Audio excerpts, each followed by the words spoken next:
আমি আবারও চলে আসলাম নতুন একটা ব্লগ নিয়ে। আমি মরিনি। তোমরা হয়তো জানো পৃথিবীতে বদমাশ মানুষরা তাড়াতাড়ি মরে না।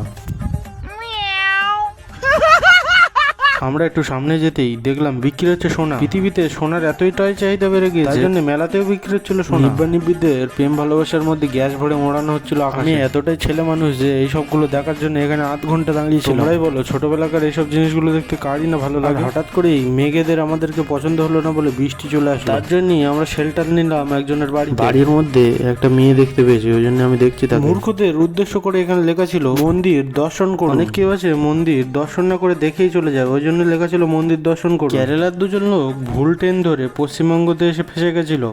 আর এইদিকে কি বিক্রি হচ্ছে দেখো, পপকর্ন। আই ডোন্ট নো এটা কি খাবার, কিন্তু যাই হোক ভালোই খেতে ছিল। দুটো মেয়েকে পাওয়ার জন্য এক ছেলে এতটাই স্ট্রাগল করছিল, দেখো কত বড় একটা সিঁড়ি পার হচ্ছে। ভিডিওটা অনেক শিক্ষামূলক ভিডিও, সবাই একটু বারবার দেখবে। কাকাটা আমাকে দেখে ফুড ব্লগার মনে করে। কাকাটা সব দেওয়া হয়ে গেছিল, শুধু জলটাই দিতে মনে ছিল না। দেখো অবস্থা। আর হ্যাঁ, এর থেকেও ফানি ভিডিও নেক্সট ব্লগে আসছে, সবাই রেডি থেকো।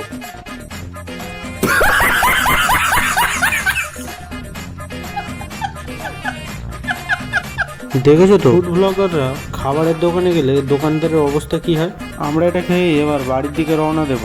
পশ্চিমবঙ্গের সোনার বিশাল চাহিদা, মেলাঘাটেই বিক্রি হয়ে যাচ্ছে। এ ভাই, তোর ক্র্যাশকে সামনে পেলে কি করবি?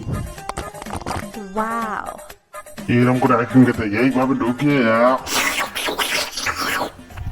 পরের ব্লগের জন্য সবাই রেডি থেকো। আর হ্যাঁ, সাবস্ক্রাইব করে দিও, আর পারলে একটা করে লাইক আর কমেন্ট করে দিও। রিচ ডাউন হয়ে গেছে আমার চ্যানেলে। দেখা হচ্ছে আবার নেক্সট ব্লগে। গুড নাইট সবাইকে।